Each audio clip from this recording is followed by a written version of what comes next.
최근 여권 내에서 대북 강경론이 고개를 들고 있습니다. 전술핵 재배치, 나토식 핵공유, 자체 핵무장에 이르기까지 다양한 의견들을 테이블에 올려진 상황입니다. 당권 주자인 김기현 의원 연결해서 이 문제 포함한 정치현안에 대한 입장 들어보겠습니다. 의원님. 안녕하세요. 김기현입니다. 네, 안녕하십니까 의원님. 자, 평화를 지키려면 북핵과 동등한 핵을 확보하는 수밖에 없다. SNS에 이런 글을 썼던데 이게 어떤 의미입니까? 너무나 당연한 얘기인데요. 네. 상대 적국이 우리를 침범하면서 총을 들고 오는데 우리는 칼로 싸우자 가령 그런다 그러면 그거는 자멸하겠다고 스스로 선택한 길 아니겠습니까? 그런데 북한이 핵무기로 아예 이제 무장했을 뿐 아니라 그 핵무기의 종류도 다종화하고 경량화시키고 서형화시키고 그 운반하는 수단 미사일도 장거리, 중거리, 단거리 또 크루즈 미사일까지 온갖 방법으로 다 무장해 있는 것이 이제 확인되고 있는 마당인데 네. 우리가 그렇다 그러면 더 이상 이제 우리의 자주 국방을 남의 손에 맡길 수가 없다. 특히 그 중에서도 비대칭 무기라고 하는 이 핵무기, 핵무기는 한번 사용되면 재래식 무기 미사일 1000개, 10,000개 이상의 그런 그 살상력이나 전쟁 그 수행 능력 파괴를 수반하는 것이거든요. 예. 그런 만큼 이런 비대칭성 무기 핵에 대해서는 우리도 핵으로 무장해서 대응하는 수밖에 없다. 이렇게 저는 그거는 너무나 당연한 원칙이고요. 다만 이제 우리가 핵무장을 하자는 것이 상대를 공격하자는 것이 아니고 핵무기를 사용하자는 것이 아니라 예. 북한이 어차피 핵무기를 갖고 있는 것이 확인된 마당에 핵무기를 사용하지 못하게 막는 것은 가장 좋은 방법은 북한이 비핵화하는 것이겠지만 비핵화 안 하겠다는 의지가 명확하게 이제 확인되었으니 그렇다면 사용하지 못하게는 해야 된다. 그러려면 우리가 공포의 균형, 핵의 균형을 이루어야만 된다. 그래야 핵무기를 북한도 사용하지 않고 우리도 사용하지 않을 수 있다라고 하는 아주 당연한 원칙을 말씀드린 것입니다. 자, 그렇다면 지금 핵 확산 금지 조약 NPT 탈퇴하고도 좀 연관이 되는 거 아닙니까? 핵을 우리가 가진다면요. 미국도 동의할지 여부도 봐야 될 것 같고 우리가 얻는 것 잃는 것 어느 쪽이 더 크다고 보십니까? 그 핵 확산 금지 조약 NPT라고 합니다만은 이것이 1968년에 채택이 돼서 1970년 반려가 되었으니 지금 한 50여 년 되었는데요. 우리나라는 이게 사실 우리가 가입을 안 하고 우리가 핵무기를 가졌으면 좋았을 텐데 네. 국제적인 여건상 그게 불가능했죠. 가입하지 않으면 우리 무역을 가지고 먹고 사는 나라가 어떻게 살아남을 수 있겠느냐. 그래서 부득이 아마 가입했던 것으로 보이는데요. 네. 이 NPT 조약은 근본적으로 들여다보면 이게 굉장히 불평등한 조약입니다. 우리가 그 내용을 잘 모르고 이제 NPT 이렇게 하면 그거 다 좋은 건가 보다 이렇게 생각하시는데 사실은 우리 같은 이런 이게 강대국이 아닌 입장에서는 어쩔 수 없는 필요학적 선택이었다. 네. 이렇게 말씀드린 것이 옳고요. 왜 이게 불평등하냐면 전 세계 모든 나라가 핵무기를 포기하거나 이게 폐기하는 것이 아니라 핵 보유하고 있는 5개 나라, 그 당시를 기준으로 해서 5개 나라, 미국, 러시아, 영국, 프랑스, 중국 이런 나라들인데요. 그 나라들은 계속해서 핵무기를 가지고 있고 자기들은 더 많이 확보할 수도 있고 실험도 중단하지도 않아도 되고 모든 권리를 다 향유하면서 예. 5개 기존 5개국 빼고는 핵무기 개발도 하지 마라, 손도 대지 마라 이렇게 돼 있는 거죠. 그러니까 사실 이게 불평등 조약인데 그렇다고 해서 우리가 아무래도 강대국이 아닌 마당에 어떻게 하겠습니까? 무역으로 먹고 살아야 되니.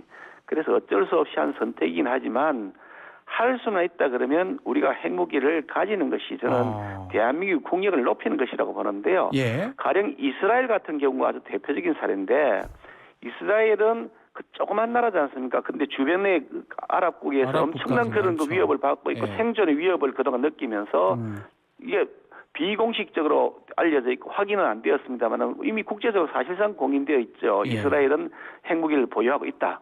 그러니까 이스라엘에 대해서 함부로 덤비지를 못하잖아요. 다른 주변 국가들이요.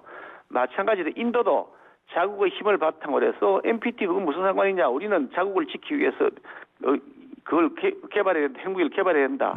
그래서 인도, 파키스탄 같은 나라는 서로 핵무기를 가지고 서로 대치하고 있고 그러니까 핵무기를 서로 인도와 파키스탄이 갖고 있으니 그동안 그 많은 국경 분쟁을 하면서도 큰 전쟁으로 번지지 않고 핵무기를 사용 못하고 있는 거거든요. 우리도 마찬가지인데 남과 북의 대치 상태는 다른 나라와는 다른 전 세계 어디에도 없는 이런 그 유일한 대치 상태인데 네.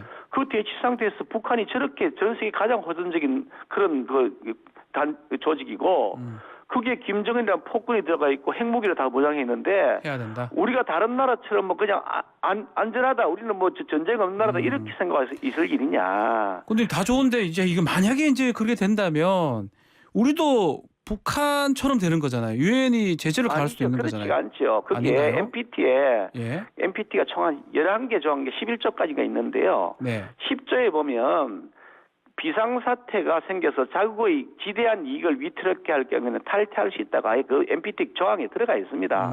북한은 이런 비상사태 때문에 탈퇴한 것이 아니라 네. 자기들의 그런 그 어떤 군사적 목적, 그러니까 자기의 정권 유지를 위한 목적으로 탈퇴한 것이기 때문에 제재를 받는 것이고. 우리 같은 경우도 비상사태가 된다 이 말씀이신가요? 지금 이게 비상사태가 아니면 뭐가 비상사태입니까 지금? 북한이 그러니 핵위협. 이런 비상사태라고 하는 10조의 조항을 우리가 예. 이때는 적극적으로 활용을 해야 된다. 아하. 그러니까 우리 이건 NPT 가입한 당사 국가의 당연한 권리인 거죠. 아하. 그 권리를 행사해서 우리를 지키기 위해서 우리 자주 국방력, 자위권을 우리는 이제는 확보해야 되겠다라고 주장해야 되는 것이 당연한 거죠. 이게 이제 의원님 개인 개별적 입장인지 대통령실하고 조금 교감이 된 건지 그 부분도 좀 궁금한데요. 뭐 대통령실하고 교감을 나눈 적은 없고요. 예. 저는 예전부터 오랫동안 가져왔던 지론이고 제가 그 이 국정감사가 시작되던 지난주 화요일 날 아예 그 국방부에 대한 국정감사 현장에서 제가 공개적으로 이미 사실은 제 입장을 밝혔습니다. 예. 그 후에 이제 그 이후에 북한이 여러 가지 뭐 핵실험 뭐 위협도 커지고 미사일 도발도 커지고 했기 때문에 그때부터 이제 대통령이나 뭐 이런 그 다른 정치권의 여러 가지 의견들이 뭐 이게 나오게 된 것인데 이런 의견이 나오기 이전에 벌써 저는 우리 핵무장이 지금 필요하다. 이제는 그 이 전술핵의 재배치가 필요하다라는 말씀을 제가 구체적으로 지난주에부터 공개적으로 말씀을 드렸습니다. 좀 가장 뭐 걸리는 부분이 사실은 미국 아니겠습니까? 한미 동맹도 그렇지만 미국의 승인이나 동의 부분 이런 부분도 가능성을 좀 높게 보시는 겁니까? 사실 이제 우리가 그동안 이런 부분에 대해서 미국이 굉장히 강한 반대 입장을 가지고 있었죠. 또 뭐 예. 미국 입장에서도 뭐 미국뿐이겠습니까? 다른 나라들도 핵 보유국, 뭐 일본도 마찬가지고. 강대국들은 뭐 일본도 마찬가지겠죠. 강대국 입장에서는 우리가 커지는 것이 싫죠. 우리나라가 군사적으로 강해지면 그렇지 않아도 경제적으로 성장하고 있는 나라인데 군사력까지 커지면 자기들 통제권에서 벗어나게 할 것이다. 그러니까 국제사회에서는 우리나라가 커지는 것이 다 싫겠죠. 네. 어느 나라가 우리나라 커지는 것을 좋아하겠습니까? 그런 측면에서 미국도 결국 대한민국이 아니기 때문에 미국은요. 네. 결국 자국의 이익 측면에서 우리나라가 강대국이 되는 것은 싫겠지만 그래도 우리가 우리나라를 지키기 위한 노력을 하겠다는데 계속해서 반대한다고 해서 우리가 그것을 도전해보지도 않고 그냥 포기하겠다. 그건 말이 안 되는 거죠. 우크라이나 사태를 한번 보시면 아주 명확한데요. 러시아가 우크라이나를 침범했다가 재래식 무기로 계속 싸우다가 지금 국제적 여론도 그렇고 군사의 그 뭐 훈련 강도, 무기의 성능 이런 게서 좀 밀리지 않습니까? 예. 그랬더니 러시아가 이제 핵무기를 사용하겠다고 한단 말이죠. 그런데 핵무기를 사용하겠다고 하는데 우크라이나가 이미 벌써 그 비핵화를 해버렸거든요. 그러니까 핵무기 사용에 대한 대응할 수 있는 수단이 없는 겁니다. 네. 그러니까 지금 전전긍긍히 하면서 미국이나 유럽으로부터 지원해달라, 지원 좀 받자고 요청하고 있단 말이죠, 핵무기로. 예.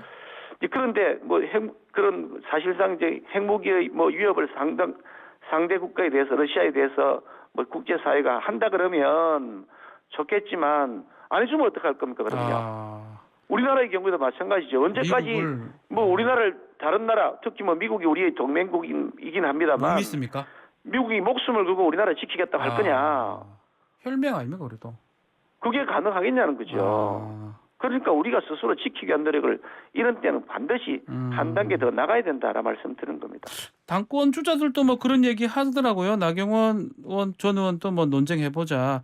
안철수 의원도 일본 핵 공유 얘기도 했었고요.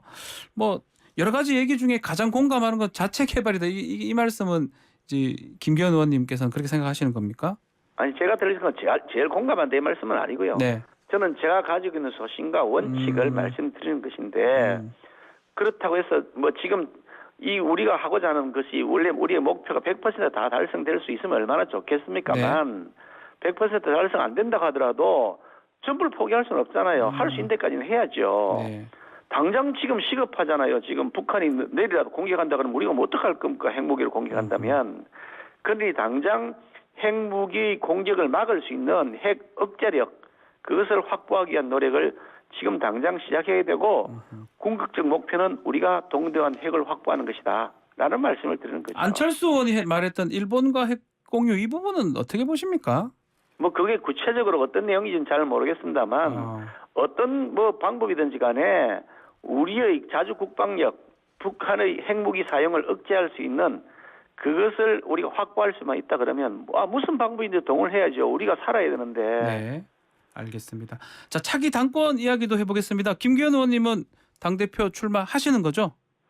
글쎄 아직 전당대회 시기도 안 정해져 있는 마당에 출마한다 만다 이렇게 말씀드리는 것은 별로 그렇게 적절하진 않은 것 같긴 합니다만 뭐 네. 조만간 하긴 해야 되겠죠. 아하. 근데 그런 면에서 본다면 아마도 이게 뭐 대표를 어떤 선택을 가지고 뽑을 것이냐 이런 판단들을 이제 여러분들이 하시게 될 텐데 네. 저는 뭐 당이 그동안 당을 한 번도 떠나지 않고 지켜왔던 정통성, 당의 뿌리를 지켜왔던 풍찬노숙하면서도 당이 거의 괴멸 상태에 이르렀을 때도 끝까지 당을 지키면서 버텨왔던 그런 뿌리 정통성을 갖고 있는 예. 입장에 있는 사람이고요. 예. 또 그동안 뭐 그 지난번 대통령 선거를 거치면서 원내대표로서 그 리더십, 이기는 리더십을 검증받았다 저는 그렇게 생각하고요. 네. 특히 윤석열 정부의 그 출범이 이제 아직 6개월 정도 채 안 됐는데 윤석열 정부하고 이렇게 각을 세운다거나 또 이렇게 뭐 서로 간에 갈등을 일으켰기 때문에 지난 몇 달 동안 우리가 엄청난 고통을 겪었지 않습니까? 네. 그래서 윤석열 대통령 정부와 소통하고 대화하면서 서로 의견이 다를 때는 사전적인 내부 조율을 통해서 그것을 잘 소프트 랜딩하게 만들 수 있는 그런 리더십. 그래야 윤석열 정부도 성공하고 우리가 차기 총선에서 이길 수 있다. 네. 그런 면에서 보면 제가 가지고 있는 역량을 발휘할 그런 필요가 있지 않을까. 출마 하는 생각. 선언으로 들립니다. 제가 봤을 때. 예, 예. 어쨌든 이번에 당대표 어떤 의미가 있습니까? 새로 뽑힌 당대표가 좀 중요할 것 같기도 한데요. 이번 당 대표는 사실 지금 우리가 대통령 선거에서 우리 당이 이긴 했지만 여전히 여소야대 그냥 야당이 큰 정도가 아니라 아예 뭐 거대 야당이죠. 그렇죠. 그래서 법안 하나 제대로 처리할 수가 없고 심지어 종부세법 하나도 우리가 원래 목적했던 대로 가지도 못하고 각종 세제 개편도 지금 손을 못 대고 있거든요. 민주당이 다 반대를 하고 하니까 예산도 사실은 아직 뭐 처리가 아직 진행이 덜 되어 있습니다만 처리 과정에서 보나마나 민주당이 우리가 가지고 있는 정책 목표를 반대할 것이 뻔하고 그렇다 그러면 이 여소야대를 극복하지 않는 한은 대통령 선거를 이긴 것이 의미가 없다. 그러니 내년에 있는 국회의원 총선거 여기에서 꼭 이겨서 과반을 차지해야만 그래야 이 보수당 정권이 제대로 역할을 하면서 대한민국을 다시 도약시킬 수 있다. 그런 면에서 이번 당대표는 내년 총선에서 이길 수 있도록 하는 그런 리더십이 필요하다. 매우 중요하다. 그 말씀이네요. 자, 벌써 전대 룰 얘기가 나오고 있습니다. 지금 당원 7, 일반 국민 3 이렇게 뽑는데 뭐 비율을 좀 바꿀 수도 있다. 또 역선택 방지 조항 이 부분도 얘기가 많이 나오고 있더라고요. 어떻게 보십니까? 역선택 방지 조항은 당연한 것이고 당연히 해야 되는 것이고 이미 지난번 전당대회 때도 이미 채택해서 역선택 방지를 했던 것이고요. 네. 민주당도 그동안 계속 해왔고 하는 것이기 때문에 그거 하는 거는 뭐 더 이상 뭐 이론의 여지가 없다, 반론의 여지가 없다 저는 생각하고요. 비율은 어떻습니까? 비율 문제 뭐 지금 7대 3일에 되어 있습니다만은 뭐 논란들이 좀 있더라고요. 그런데 뭐 어차피 이 전당대 룰은 선수가 정하는 것이 아니라 그 뭐 이 심판이 정하는 것이니까 심판이 정하는 대로 따라가면 되는 것이다. 그렇게 보는 것인데 다만 이제 뭐 당 대표를 뽑는 데 있어서 이런 아닌 사람들의 의견을 반영하는 것이 적절하냐. 또 심지어 민주당을 지지하는 사람들이 우리 국민의힘을 대표를 뽑는 것이 적절하냐 이런 논란들이 계속 생겨 있기 때문에 그런 것들을 잘 참고해서 룰을 정하지 않겠습니까? 아마 그 부분과 관련된 게 아마 유승민 전 의원을 좀 말씀할 수밖에 없는 것 같은데 최근에 발언들이 좀 많은 것 같아요. 뭐 여러 가지 얘기하고 있는데 정의석 비대위원장하고도 좀 설전이 있는 것 같고요. 어떻게 보십니까? 유승민 전 의원의 발언? 유승민 전 의원이 가지고 있는 여러 가지 많은 장점들이 있는 분이시죠. 예. 뭐 그분이 또 나름대로 여러 가지 그 당의 역동성을 높이기 위한 활력소 매기 역할을 했다. 저는 그렇게 생각하긴 하는데요. 요즘 와서 이제 때로 과도한 측면들이 좀 보였다. 아, 그래서 제가 뭐 SNS 글에서도 우리 내부에서 내부 총질이 너무 심한 거 아니냐 이런 글을 올린 적이 있습니다만은 네. 때로는 균형감을 조금 잃은 것이 아닌가 하는 생각이 들 때도 있었습니다. 네. 그렇지만 어차피 그분도 우리 당의 그 소속 당원이시고 또 오랫동안 우리 당에 같이 활동을 해왔던 분이시기 때문에 당에 대한 애정이 있으신 분이셔서 저는 그분을 그렇게 뭐 비난하거나 하기보다는 신뢰하고 싶은 마음입니다. 알겠습니다. 자, 시간이 다 돼서 오늘 말씀 여기까지 듣겠습니다. 감사합니다. 네, 고맙습니다. 김기현 국민의힘 의원과 말씀 나눴습니다.